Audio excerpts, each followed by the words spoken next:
Winter didn't knock when it came. It just settled into the city and into Steve. On the 7th floor of an aging apartment building, he lay wrapped in blankets that should have been enough, but they weren't. His body burned with a fever, yet his hands trembled with a deep, persistent cold. Sweat clung to his skin, but the chills refused to leave him. Each breath was slow and careful, like it needed permission just to exist. Earlier that day, Steve had still shown up for work. He always did. He moved gently through his tasks, hiding the ache in his bones, steadying himself whenever the room spun. Responsibility had taught him how to keep going, even when his own body was begging for rest. But by night, his strength had worn thin.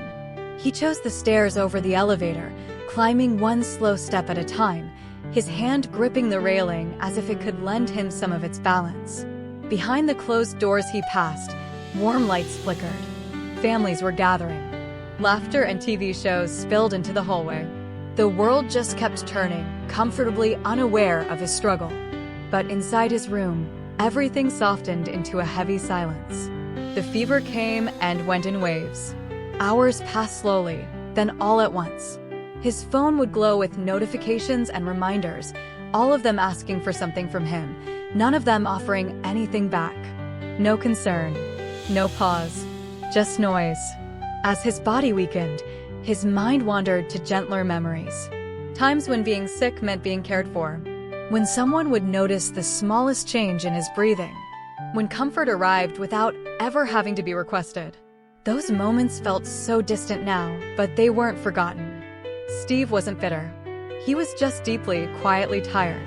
Tired of being the one who could always handle it. Tired of being strong enough to be overlooked.